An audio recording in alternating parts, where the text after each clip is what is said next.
Olá, amigos de Ideal Espírita, estamos juntos para a leitura comentada da obra de Teresa de Calcutá, A Força Eterna do Amor.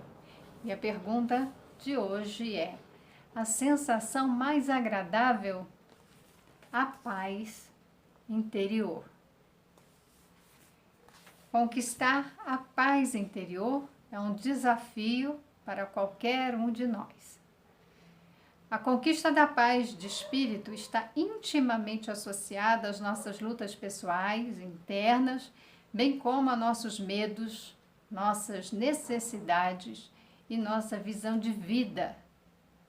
No mundo em que vive, às voltas com as complicações em áreas ou aspectos diversos, tais como saúde, abandono, pobreza, miséria, necessidade de atualização constante e principalmente competitividade. É natural que até mesmo o conceito de paz tenha que ser remodelado. Pensa, se a gente vive numa situação de competitividade, a gente não tem paz. A gente está sempre preocupado com o que tem que fazer, o que o outro vai fazer. Mas ela fala da paz interior, que nos dá uma sensação então agradável. A gente pode pensar nessa paz interior, que é um grande desafio na nossa vida. Por que será? Porque para ter paz interior é preciso estar com a consciência desperta e estar em sintonia com as leis divinas. Quando a gente fala estou de consciência tranquila, é estar com essa paz, né? Paz de consciência. Quando nós temos ciência, nós estamos atentos ao que nós fazemos e fazemos de acordo com as leis divinas, que são leis de amor, de justiça, misericórdia, ter caridade, ter compaixão, agir com a empatia. Quando nós agirmos dessa forma, quando nós fazemos, como ela falou no capítulo anterior, aquilo que é certo, porque aquilo que é certo, a gente não pode ficar relativizando tanto assim. O que é certo, é sim, sim, não, não, como Jesus falava. Não, há coisas que são certas, que deveriam ser feitas. Então, é certo, como ele falou, amar, ter compaixão, cuidar de quem está ferido. É certo salvar a vida. Então, é errado deixar as pessoas morrerem. Então, isso a gente precisa colocar em termos de leis divinas, que são leis de amor. Deus é vida, Ele nos deu a vida. E Jesus falava, né, em vida em abundância, para a gente se preocupar com as coisas que são do Espírito, porque o resto viria de acréscimo. Nós nos preocupamos demais com a vida material, com os ganhos, enquanto a prosperidade ela não é riqueza material. A prosperidade é um estado de bem-estar, em que a gente tem, né, por estar em contato, e aí eu vou dizer, ser fiel a Jesus, ser fiel aos ensinamentos de Jesus. É essa conquista da paz interior, é o que nos dá a conexão com o divino que há em nós, o divino que há em tudo, porque Deus é vida, então é conexão com a vida. A paz que se buscava lá 40 ou 50 anos, certamente teria em sua composição, em seu sentido, elementos muito diferentes da paz que o homem do século XXI persegue.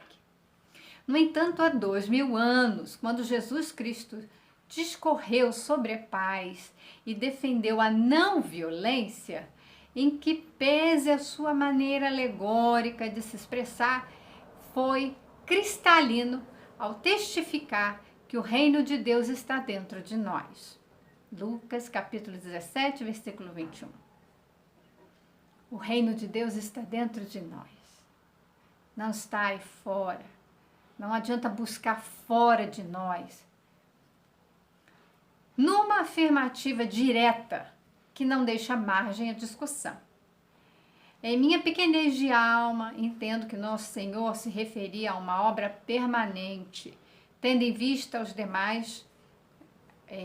as demais passagens, parábolas e explicações que concedeu a esse respeito. Fossem quais fossem os elementos com que estivéssemos envolvidos intimamente. Então, ele foi claro. E por várias parábolas, várias mensagens, vários ensinamentos, deixou claro que o reino de Deus ainda não é deste mundo, porque o reino de Deus está em nossos corações. Ele vem nos convocar a um trabalho é preciso lembrar, de se abandonar, né? Pegar a própria cruz e seguir o Mestre. Então, deixa o seu ego, deixa os seus interesses materiais, deixe isso que te prende a este mundo de competitividade, de preocupações, dessas futilidades. Abandone esse ser preso, apegado à matéria. Pegue a sua cruz, ou seja, cumpra com os seus compromissos, assuma as suas responsabilidades. Pegue o seu trabalho, seus instrumentos de trabalho e vá com Jesus. Então, venha comigo para fazer, né, o que deve ser feito para a construção do reino de Deus dentro de nós. Segundo minha interpretação, falou sobretudo de construção, de envolvimento, de uma ética muito mais abrangente do que aquela que estamos acostumados no nosso cotidiano. Então, existe uma ética de coerção que a gente fala, né? Aquela ética que, se eu não fizer isso, eu posso ser punido, então eu faço. Mas não é essa a ética. É aquela ética em que nós fazemos porque sabemos que é o certo. É a ética da convicção. Nós sabemos o que é o justo, o que é o certo, então nós fazemos porque é justo e certo. Não porque eu vou ser premiada, não porque eu vou ser aplaudida ou porque eu estou fugindo de ser punida. Então, é de uma ética muito maior. É de uma ética, né, dessas leis que estão na nossa consciência, que vão nos ditar as regrinhas morais, de dizer o que é o certo, o que é o errado, e nós falamos isso no capítulo anterior. O conceito de reino, que elabora ao longo das narrativas do Evangelho, passa definitivamente por uma modificação de conduta, de leis e valores. Em resumo, pela adoção de uma nova política de vida. É interessante usar esse termo política de vida, porque política vem de polis, e polis é o povo. Então, uma política de vida é uma forma como que a gente vive, se relaciona como cidadão no mundo. Então, política não é política partidária, não tem nada a ver com isso. Aliás, muitas vezes não se faz política lá, né? Se faz outra coisa. Mas todos nós somos seres políticos, todos nós somos seres sociais, todos nós somos seres que estão aqui no mundo para viver no mundo, mas é o progresso. Então é preciso refletir sobre as nossas condições enquanto seres humanos, refletir sobre a nossa relação com a natureza, com o ambiente. Isso é fazer política, é cuidar do meio ambiente, é cuidar do nosso próximo. Então ela fala desse conceito de reino, então, que nas elaborações ali, nas narrativas do Evangelho, Jesus, ela fala, ele é um grande estadista, ele veio trazer novos ensinamentos para a modificação da nossa própria conduta, mas também das leis e dos valores, modificar a cultura. Por isso que há a questão de uma adoção de uma nova política, novas relações humanas, a partir de novos conceitos a respeito da vida, do que é da justiça, né? Do que é justo, do que é certo, do que é bom. Classifico essa conquista do reino exatamente da mesma forma como compreendo o triunfo da paz interior. Em certos momentos da vida de Jesus Cristo e dos santos apóstolos, ele chega a alertar que a paz que oferece é diferente da paz que o mundo tem para dar, da paz que normalmente se espera.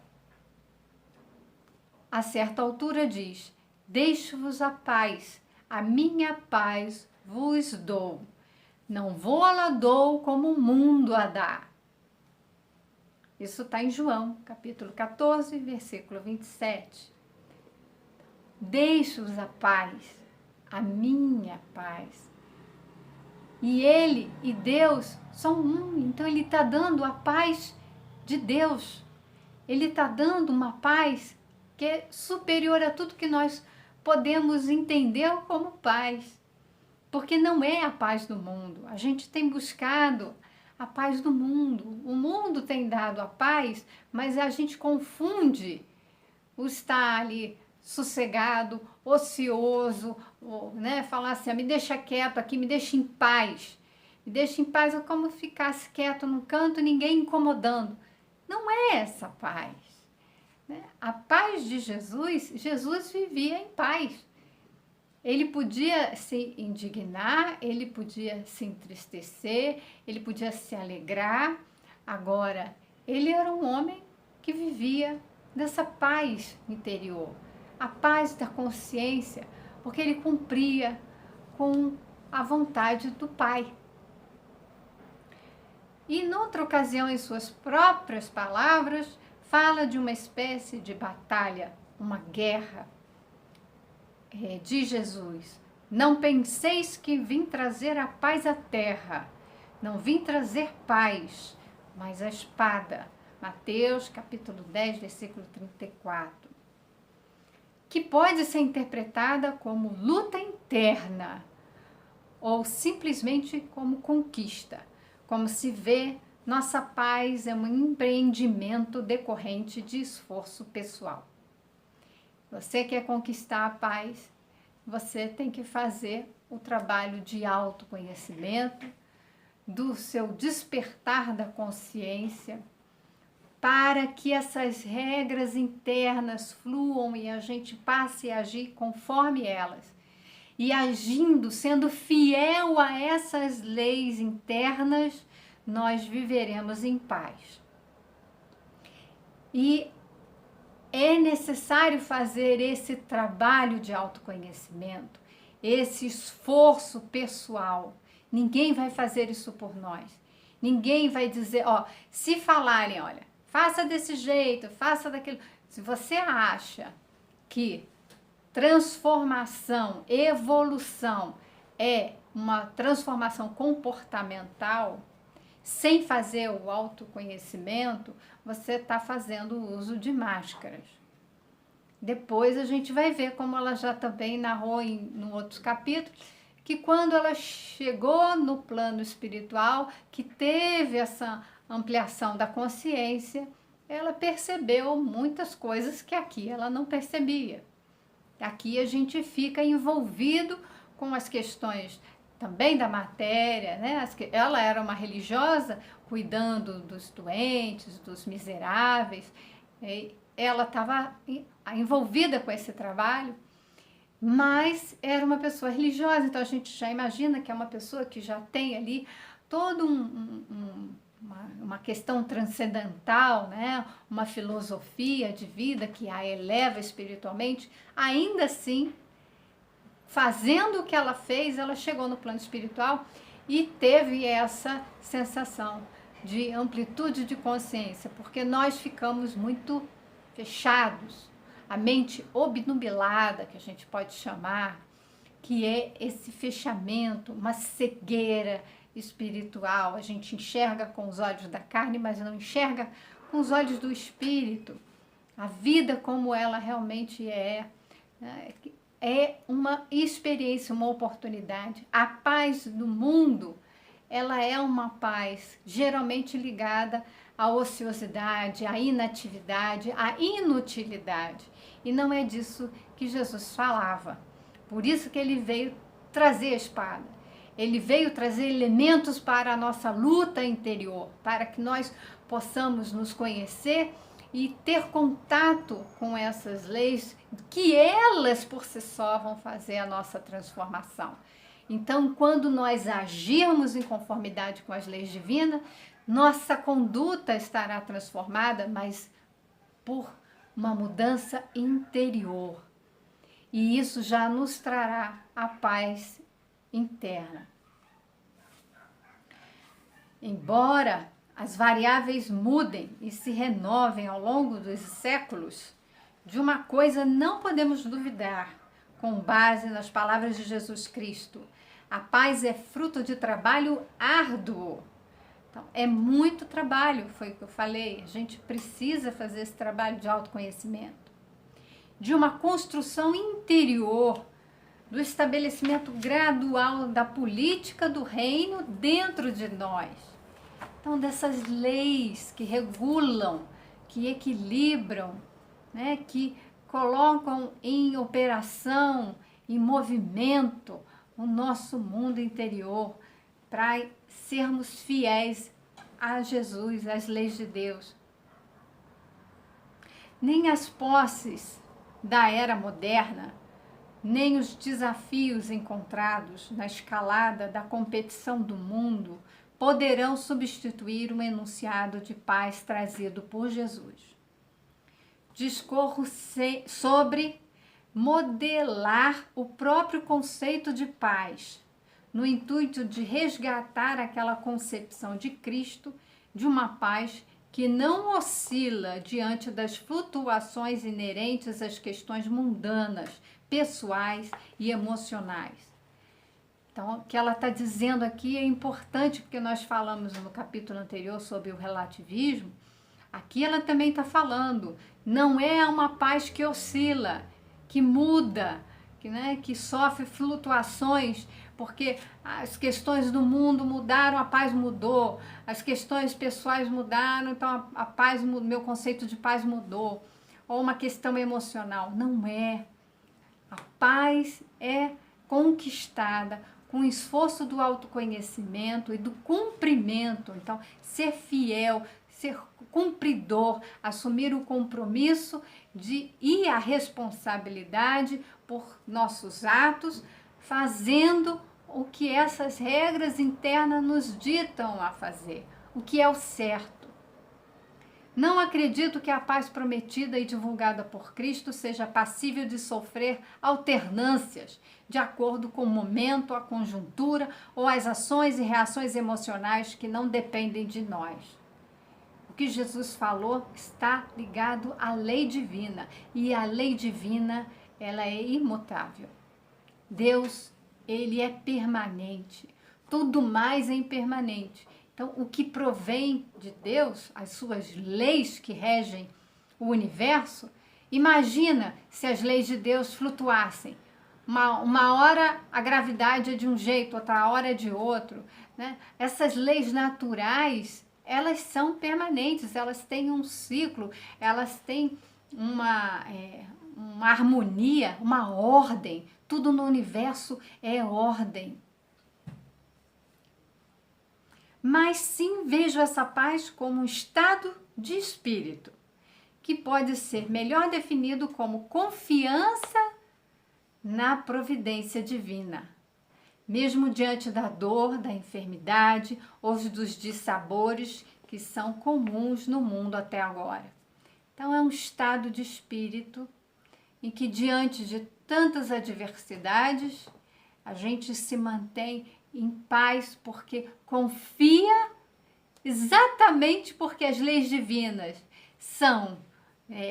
estabelecem a ordem e elas são permanentes, elas não flutuam, né? É que a gente pode confiar em algo que é confiável, né? Não muda, não está ali suscetível a as outras influências. Então, aquilo a gente pode contar com o que é certo. As leis divinas são certas, são imutáveis e a gente confia nelas, porque sabe que elas funcionam de determinado jeito. Então, a gente adquire essa paz. Não obstante, manter a serenidade de alma também não significa que devamos nos acomodar diante das injustiças, do erro, do comportamento antiético, mesquinho, vil. Jesus Cristo, que podemos interpretar como um ser pacífico, ele era, né, o mensageiro da paz. Nunca foi conivente com o abuso, o mal, a hipocrisia ou a política orgulhosa e falida de sua época. Então, não significa que para ter paz a gente deva se acomodar, ficar quietinho no nosso canto. A paz é uma conquista, mas é preciso combater o mal, não deixar ele crescer. Se a paz é uma conquista pelo cumprimento das leis divinas, de estabelecer a ordem no universo, nós precisamos cumprir essas leis. Significa que é também fazer esse trabalho de indicar onde está o mal, de transformar o mal, porque o mal é simplesmente a ignorância do bem. É ali onde há um afastamento das leis divinas. Então vamos inserir leis divinas ali. Vamos trabalhar para que haja ordem em todos os ambientes, em todos, né, os lugares onde nós habitamos, né, onde nós temos influência, onde nós vivemos. Manteve a paz integral em meio às suas demonstrações firmes de desacordo e até indignação. Tem a passagem em que Jesus se mostra indignado, né? Mateus capítulo 23, e ainda assim ele foi o mensageiro da paz. Mostrar indignação, mostrar que a gente não se coaduna, não está conivente com o mal que está sendo praticado, mas que a gente conhece o bem, conhece o que é certo, o que é o justo, e a gente luta por ele, de modo pacífico, né? Então, ele foi, então, até a indignação com o sistema vigente. Gritou no templo, repreendeu os religiosos e a religião oficial de sua época e foi um dos maiores revolucionários de todos os tempos. No entanto, preservou em si a serenidade, a paz que nunca morre. Prova disso é que, imediatamente após derrubar mesas e expulsar os mercadores, no episódio que ficou conhecido como a purificação do templo, promoveu diversas curas. Ele estava em equilíbrio, ele estava ali mostrando a sua indignação e dizendo que isso aqui não é aceitável, isso aqui a gente não pode admitir. Então, determinadas coisas a gente tem que dizer. E fazendo o trabalho de educação das crianças, é preciso mostrar para a criança que a gente não aceita as atitudes que faltem com respeito, que sejam antiéticas. Isso desde cedo, desde pequenininho. Mostrar para a criança o que você está fazendo não está bom, não está certo, é antiético, eu não admito. Você precisa corrigir os seus atos. Isso a gente precisa manifestar, a gente precisa ensinar aqueles que estão conosco, né? Quem tem a missão de educar, precisa estar preparado para perceber esses momentos e não achar que bonitinho, que engraçadinho, puxou o cabelo de um, chutou o calcanhar do outro, cuspiu na cara de alguém. Não se admite esse tipo de comportamento, porque disso pode ir para pior. Então Jesus, ele mostrou isso. Não podemos aceitar o que corresponde ao mal e que ainda por cima prejudica a muitos. Mas ainda estava sereno, continuou seu trabalho de cura. Foi o diplomata mais perfeito de todas as eras, mas nunca se submeteu à política corrupta. Ajudou os pobres, mas jamais desprezou os ricos, que demonstravam tendência à renovação. Jesus veio para todos. Ele veio para os filhos de Deus. Admoestou e advertiu os pobres e miseráveis que queriam tirar proveito de sua presença, de seu poder, e não perdeu a paz jamais. Imagino que se o Evangelho atesta que muita coisa ficou sem ser escrita, né? Muita coisa que Jesus fez certamente não está escrito, está em João, capítulo 21. E pense bem, ele pregando todos os dias, durante 3 anos, o que teríamos de referência a que Jesus fez? Muito mais do que está ali nos 4 evangelhos, né? O de Marcos, Mateus, João e Lucas. Ainda temos os outros, né? Paulo de Tarso, mas que ele não conviveu com Jesus. Mas ainda assim, muito Jesus fez, e com as obras espíritas, nós temos Jesus no Lar, nós temos o livro A Boa Nova, ali nos dão, segundo consta, acesso aos arquivos do plano espiritual, que contam ainda outras passagens da vida de Jesus. Mas muito, muito Jesus fez, e que nós não temos aí escrita. Naturalmente, devido às limitações da época, também tem isso, muitos analfabetos, e dos próprios santos apóstolos.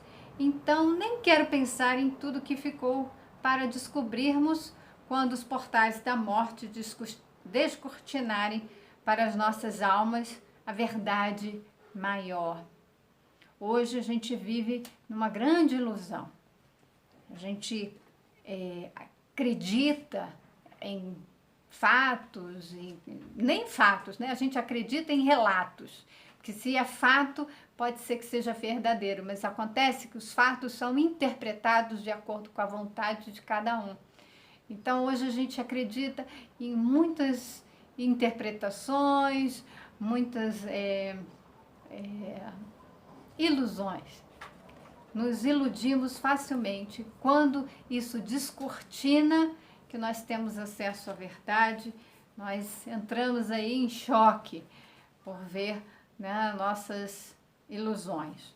Mas é preciso, então, fazer esse trabalho de autodescobrimento para que a gente possa descortinar a nós mesmos, entrarmos em contato com a nossa essência e aí fazermos o nosso trabalho e aí conquistar a paz de consciência. Eis como penso a paz para minha alma, uma paz revolucionária e não um eterno ócio calcado em pretensões da alma humana. Então, é em trabalho, é fazendo revolução, né? É fazendo política, é fazendo mudanças interiores que refletem no nosso comportamento.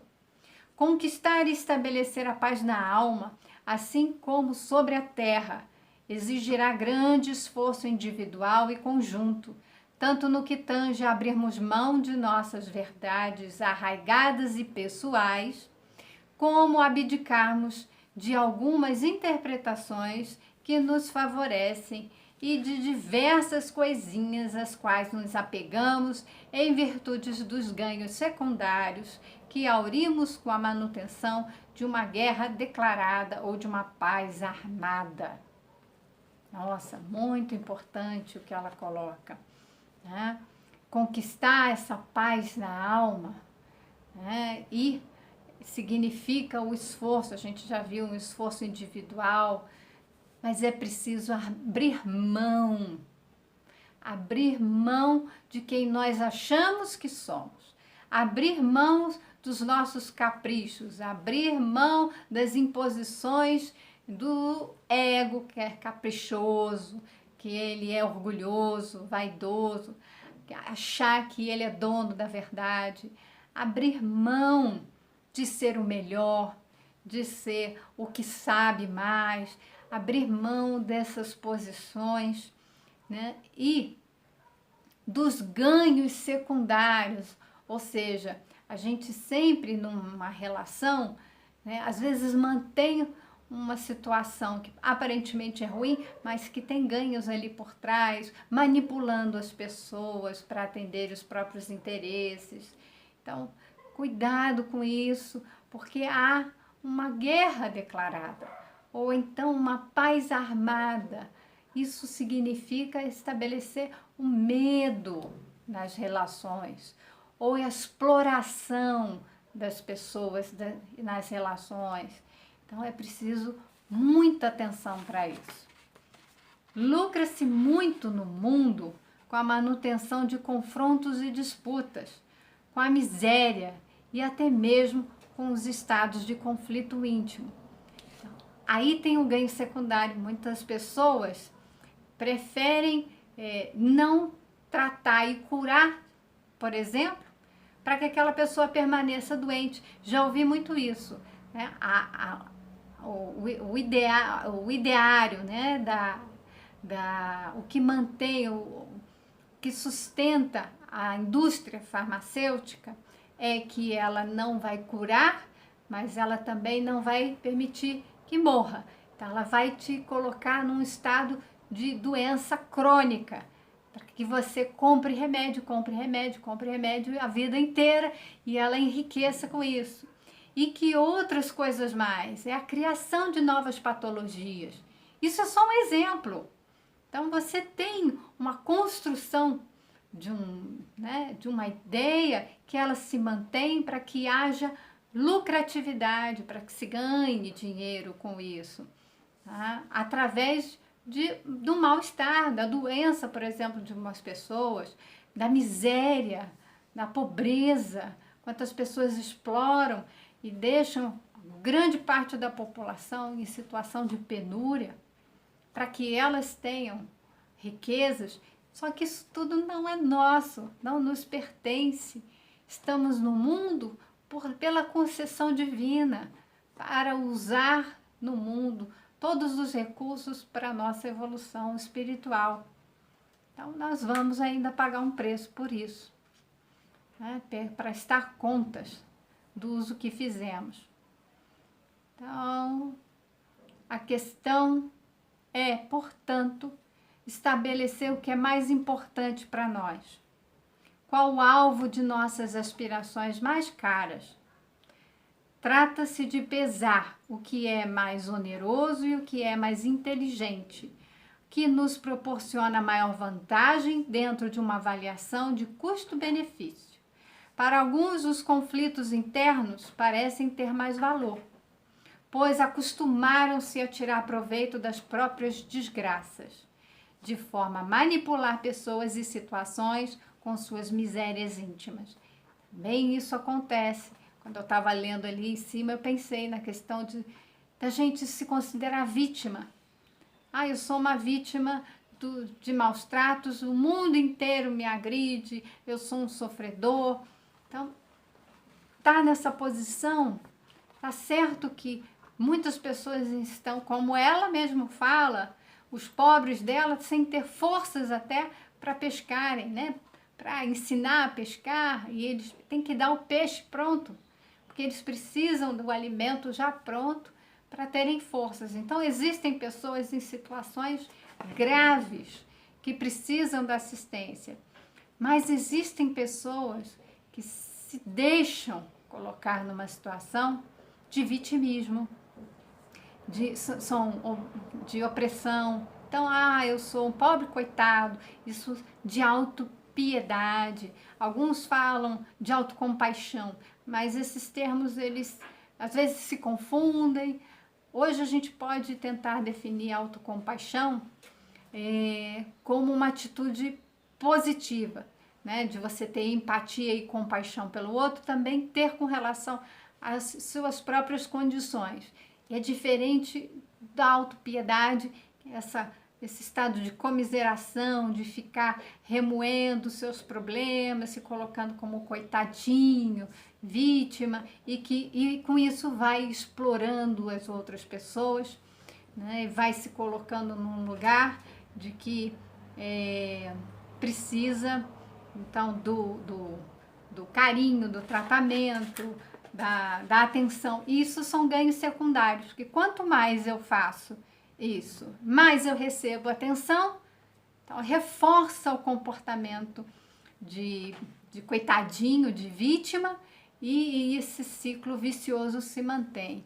É preciso, às vezes, perceber que a pessoa está fazendo isso e buscar ali transformar esse ciclo num ciclo mais virtuoso, em que a pessoa, ela própria queira buscar sair dessa condição de vítima, de coitadinho, e se transformar numa pessoa mais fortalecida e que vai a caminho, né, do seu autoconhecimento, de se transformar para a prosperidade, como a gente falou, né, um estado de bem-estar pleno.